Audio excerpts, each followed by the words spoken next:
ఇది చాలా దారుణమైన సంఘటన. ఈ కూటమి ప్రభుత్వం ఏర్పడిన తర్వాత ప్రజల ఆరోగ్యంపై గతంలో ఇదే కూటమి ప్రభుత్వం వైసీపీ చాలా అక్రమాలు చీప్ లిక్కర్ సప్లై చేస్తున్నారని చెప్పారు.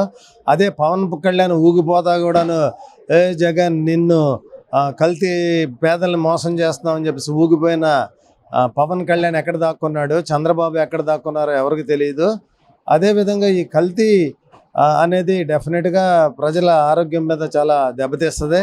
నిన్న సురక్ష యాప్ అన్నారు, అదేవిధంగా స్కాన్ కోడ్ చేసి మేము నాణ్యమైన లెక్కరిస్తున్నాం అంటున్నారు. ఓకే, మీరు స్కాన్ చేస్తారు, కోడ్ ఏమేమి ఉన్నాయో అన్నీ దాంట్లో బయటపడతాయని చెప్పారు. అదేవిధంగా మంచినీరు సరఫరా చేస్తున్నారు, మున్సిపాలిటీ ద్వారా కార్పొరేషన్ ద్వారా అన్నీ సరఫరా చేస్తున్నారు. మీరు దానికి ఏమైనా స్కాన్ కోడ్ పెట్టారా?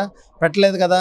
అది ప్రజల ఆరోగ్యానికి మీరు ఎంత డ్రైనేజీ నీరు కూడా వచ్చేసి మంచినీళ్ళలో కలుస్తూ ఉంటే దాని గురించి మీరు పట్టించుకోరు. కానీ లిక్కర్ మీ అమ్మకాలకి మీ ప్రభుత్వం రాబడికి మీరు స్కాన్ కోడ్ పెట్టాము, నాణ్యమైన మందు సప్లై చేస్తున్నాం అంటున్నారు.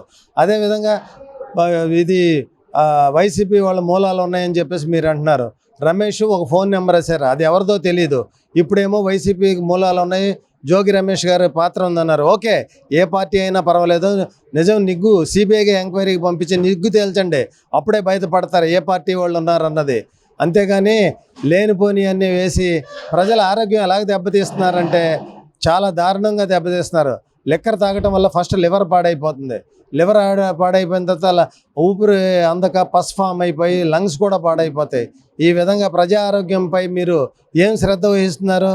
లిక్కర్ మీకు ముఖ్యమా, లేకపోతే పేషెంట్ ప్రజల ఆరోగ్యం ముఖ్యమా? రెండు మీరు తేల్చుకోలేకపోతున్నారు. పేషెంట్ గతంలో జగన్మోహన్ రెడ్డి గారు ఏం చేశారు? విద్య వైద్యం మీద ఎక్కువ కాన్సన్ట్రేషన్ చేశారు. మీరు ఏ విద్య మీద కాన్సన్ట్రేషన్ చేశారు, ఏ వైద్యం మీద మీరు కాన్సన్ట్రేషన్ చేశారు? ఒక విధంగా చెప్పాలంటే జగన్మోహన్ రెడ్డి గారు ఆగిపోయే గుండెకి కొన ఊపిరిచ్చి దాన్ని ముందుకు నడిపించారు. ఆరోగ్యంపై డెఫినెట్గా ఎక్కడా కాంప్రమైజ్ అవ్వకుండా దాదాపు 5 సంవత్సరాల్లో 80 మీటింగులు కండక్ట్ చేశారు ఈ వైద్యం మీద. అదేవిధంగా మీరు ప్రజలకి చేస్తారో తెలీదు. డెఫినెట్గా మీరు రూట్ మార్చేసి మీ యొక్క ఒక్కొక్క అక్రమాలు బయటపడుతున్నాయని దీన్ని డైవర్ట్ చేయాలనుకున్న ప్రభుత్వం. డెఫినెట్గా ప్రజలు తిరుగుబాటు ఎప్పుడైతే ఎక్సైజ్ మీద జరిగారో మీరు దాన్ని తప్పించుకోవడానికి జోగి రమేష్ పేరును బయటికి తీసుకొచ్చి వైసీపీకి సంబంధం ఉంటున్నారు. తేల్చండి, సిబిఐకి అప్పచెప్పండి. డెఫినెట్గా ఎవరు దోషులు అవుతారో ఎవరు ఇది అవుతారో వాళ్ళే బయట పెడతారు.